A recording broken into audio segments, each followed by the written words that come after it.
श्रोताओं, प्रेम की भावना सिर्फ मानव के मन में ही नहीं बल्कि प्राणी, पशु पक्षी सभी के मन में होती है।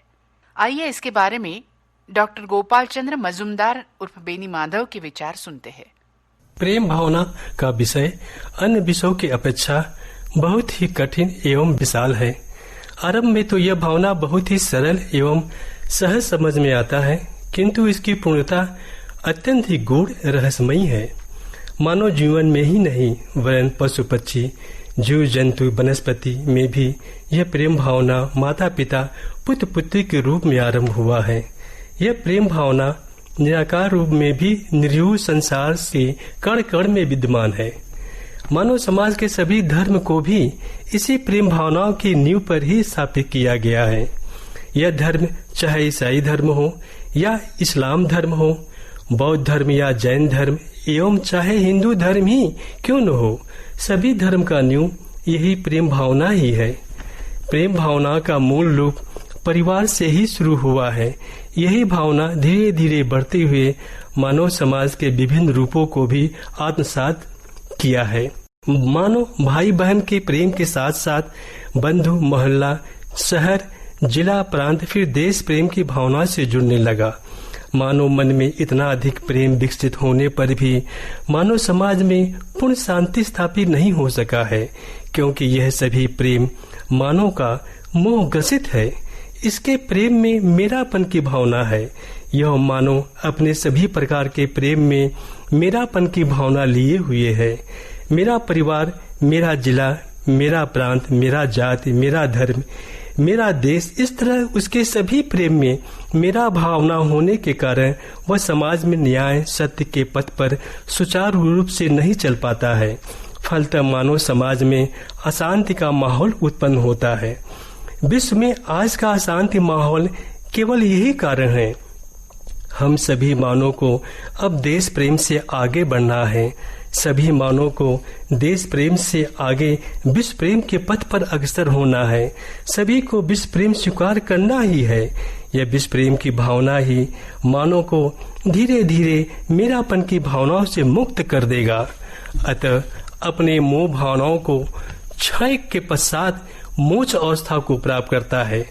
मोह भावना से मुक्त केवल विश्व प्रेम की भावना ही दिला सकता है, क्योंकि इस विश्व प्रेम की भावनाओं में मेरापन की भावना नहीं है।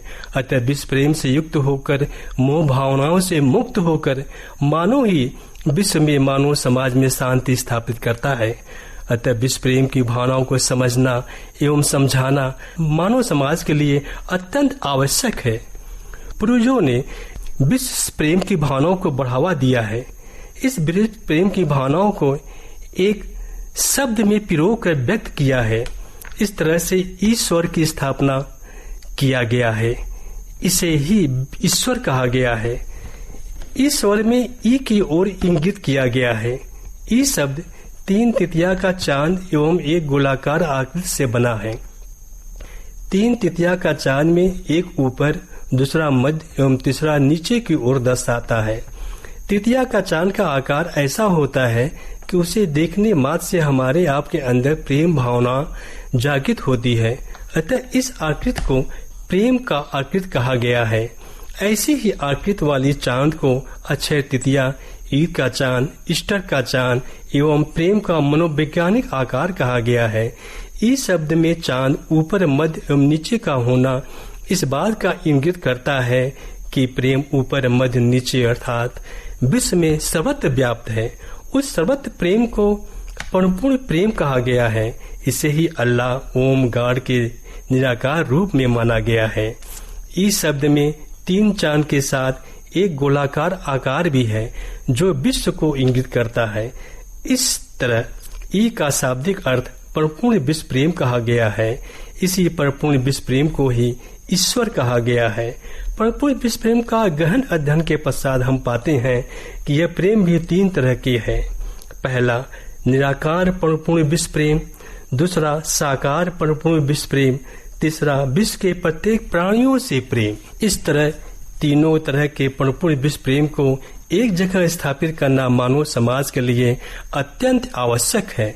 यह क्या कार्य आज से पहले कभी स्थापित करने की कोशिश नहीं किया गया है। आज मानव समाज में जिस तरह से अशांति का माहौल बन चुका है, इसके कारण शीघ्र ही अब मानव समाज को यह कार्य करना आवश्यक हो चुका है। अतः हमने इयाले की स्थापना करने की घोषणा किया है, जिसका अर्थ है परिपूर्ण विश्व प्रेम का घर। ई का अर्थ परिपूर्ण विश्व प्रेम एवं आलय का अर्थ घर होता है। परिपूर्ण विश्व प्रेम का घर अर्थात इयाले में तीनों प्रकार का परिपूर्ण विश्व प्रेम को स्थापित करने का निश्चय किया गया है। इस तरह यह इयाले संपूर्ण विश्व में प्रत्येक धर्म में मतभेद को मिटाते हुए धर्म के वास्तविक सत्य की पहचान को स्पष्ट करता रहेगा।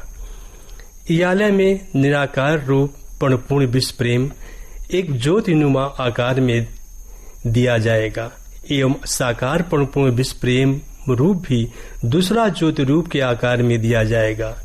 विश्व के समस्त साकार परिपूर्ण विश्व प्रेम रूप मानव का इस ज्योति रूप में समाहित करके दर्शाया जाएगा। अतः इस साकार ज्योति रूप को ज्योतिर्लिंग के रूप में भी कहा जाएगा। तीसरे परिपूर्ण विश्व प्रेम को विश्व के प्रत्येक प्राणियों से प्रेम को एक झंडे के रूप में स्थापित किया गया है, जिसका नाम विश्वराज प्रेम का झंडा कहा गया है। यह झंडा आसमानी रंग का आयताकार 2/3 रूप में होगा। आसमानी रंग व्यापकता की ओर इंगित करता है। इस झंडे में तृतीया का चांद अंकित होगा, जिसका अर्थ होगा संपूर्ण विश्व को प्रेम भावनाओं से बांधना है, संपूर्ण विश्व को प्रेम करना है। इस तरह तीनों तरह के परिपूर्ण विश्व प्रेम को पूजा अर्चना एवं प्रेम करना इयाले का उद्देश्य होगा। अतः यह इयाले मानव समाज में स्थापित करना मानव समाज के लिए अत्यंत आवश्यक है। इयाले में तीनों तरह के परिपूर्ण विश्व प्रेम को पूजा अर्चना की हम बात करते हैं, इन्हें ही हम सभी पूजा अर्चना के योग भी समझते हैं। किंतु इसका अर्थ ये नहीं होता कि हम सभी अपने परिवार, भाई बंधु, देश प्रेम से विलग हो जाएं। हम सभी को उन सभी से प्रेम करने के साथ साथ इयाले की पूजा अर्चना एवं प्रेम करना है।